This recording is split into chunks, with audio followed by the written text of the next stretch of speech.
Voilà, on a donc un bloc et vous pouvez lui donner une couleur de fond, comme ça on va bien le visualiser, ça peut être intéressant. Il est sélectionné avec la flèche noire, vous avez la case de fond en avant-plan dans la palette des outils, avec fenêtre, couleur, nuancier. Vous allez pouvoir mettre une couleur à ce bloc. Et pourquoi pas, c'est l'occasion de voir qu'il y a dans InDesign, bien sûr, la possibilité de mettre des couleurs Pantone. Ben oui, faisons ça.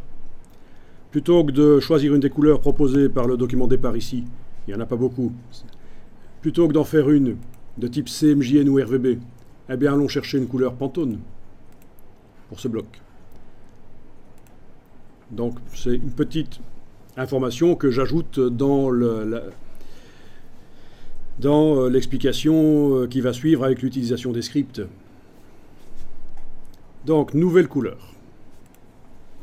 Donc ça ne va pas fonctionner comme dans Illustrator, où vous aviez des bibliothèques de nuances accessibles dans le bas du nuancier.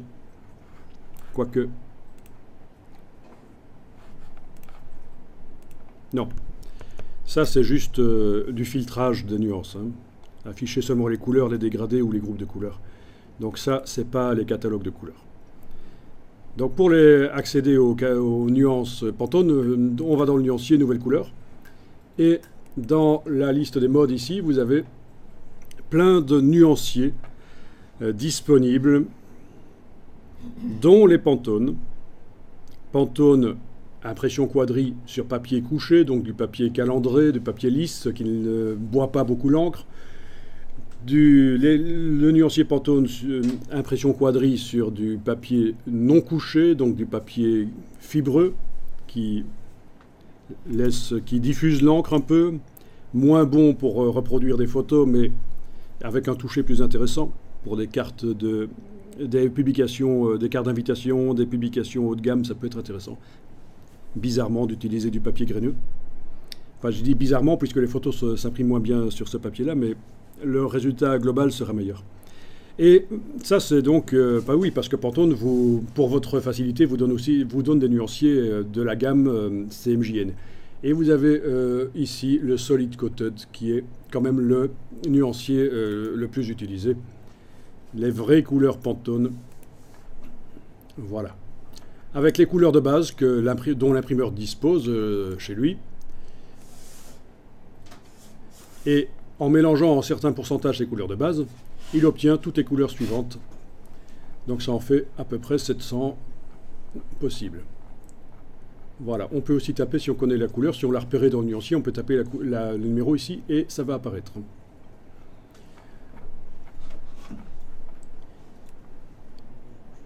Avez-vous des questions sur les couleurs Pantone? Donc, même si le document va être imprimé au final en quadrichromie, on peut utiliser les couleurs Pantone parce qu'on les a repérées dans le nuancier, on a discuté ensemble autour du nuancier et ça nous a permis de repérer une couleur intéressante. Et il y a des nuanciers qui montrent à la fois la couleur Pantone et la couleur imprimée en quadri. Donc vous allez à ce moment-là pouvoir repérer la dégradation qui aura lieu si cette couleur Pantone, vous n'utilisez pas vraiment l'encre Pantone, mais vous utilisez plutôt de l'encre quadri, si en magenta jaune noir, pour essayer de la recréer. Ce sera forcément, la plupart du temps, un peu plus terne. Voilà. OK. Et donc voilà la couleur Pantone utilisée là. Et contrairement aux autres couleurs, qui sont toutes quadri dans mon cas ici, c'est une couleur qui vient d'un catalogue. C'est ça que ça veut dire, ceci. Et c'est une couleur qui s'imprime en un passage de presse. Il n'y a pas, c'est pas une couleur créée par plusieurs passages en presse comme les couleurs quadri. Donc on peut recréer des milliers de couleurs par mélange magenta jaune noir grâce au système du tramage. J'en avais parlé. Ici c'est différent. La Pantone, c'est une couleur qui vient d'un catalogue. C'est vaste, évidemment, je ne fais qu'aborder le sujet rapidement ici. Bon voilà, on a un bloc avec une couleur Pantone. Et on va maintenant utiliser le script. Avant de faire ça, si vous avez choisi du bleu comme moi, je vous conseille de faire ceci. Menu fenêtre calque, vous allez changer la manière dont les vecteurs du calque apparaissent. parce que les vecteurs sont bleus, j'ai un bloc bleu et c'est pas génial pour voir la différence. Donc on peut, dès le départ dans InDesign, évidemment, double-cliquer sur le calque de la palette des calques et aller dire, tiens, les vecteurs, je les veux d'une autre couleur, par exemple rouge. Ok, voilà, donc les vecteurs là, des objets qui sont sur ce calque sont rouges. Et pourtant, c'est le premier calque de InDesign. Donc pas de problème, vous êtes libre de faire comme vous voulez la couleur des vecteurs. Donc, allons maintenant dans le menu Fenêtre, Fenêtre utilitaire. Et on va chercher les scripts. Alors pour ceux qui connaissent Photoshop, ce ne sont pas des scripts ici, dans InDesign, que vous pouvez faire vous-même.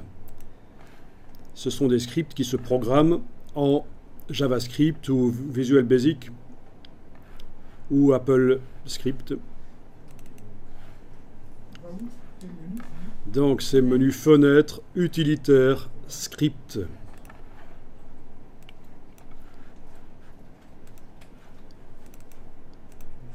Ok. Et voilà, donc vous avez les scripts utilisateurs, donc ceux que vous pourriez ajouter, ceux que vous allez chercher sur le web. Et vous avez les scripts fournis par l'application ici. Vous allez dans les scripts de l'application.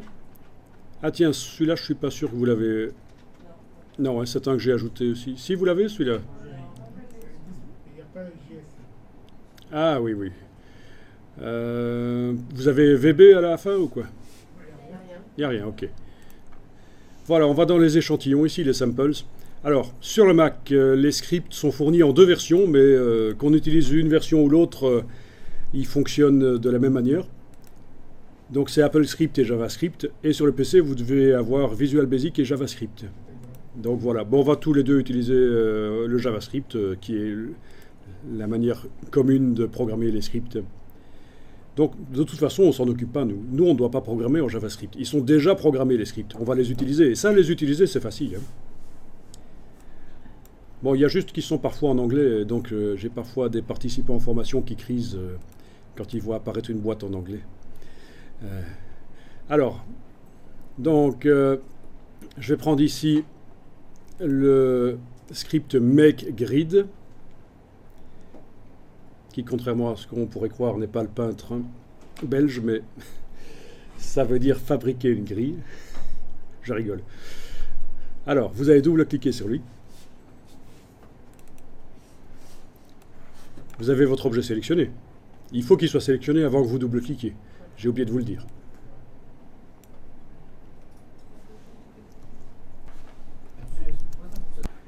Voilà, donc si l'objet n'est pas sélectionné, quand on double-clique sur lui, ça ne marche même pas. Donc ça, c'est parfait.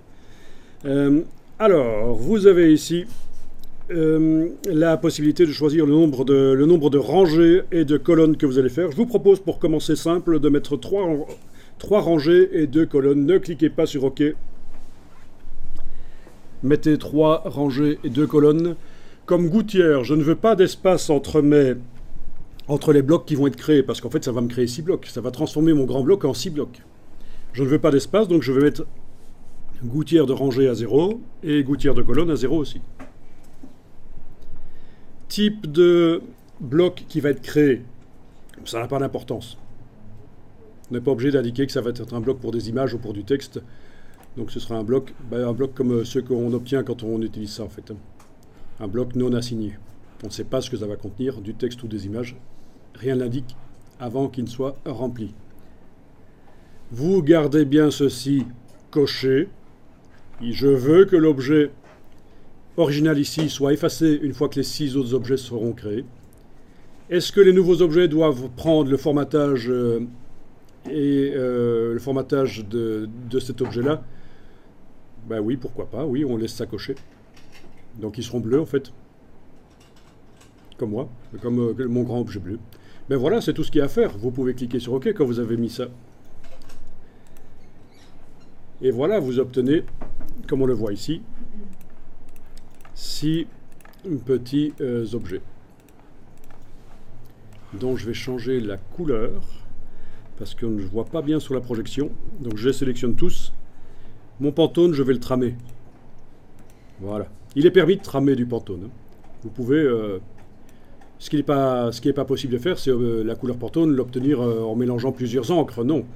Mais, je veux dire, en faisant plusieurs passages en presse. C'est un passage en presse, mais le passage en presse peut être tramé. On peut affadir l'encre Pantone, et voilà. Bien, vous avez donc ça, on va enregistrer le document. Donc par rapport à l'autre technique qu'on avait vue, qui consistait à créer une grille d'images au moment où on importait les images, ben, ici c'est une technique différente.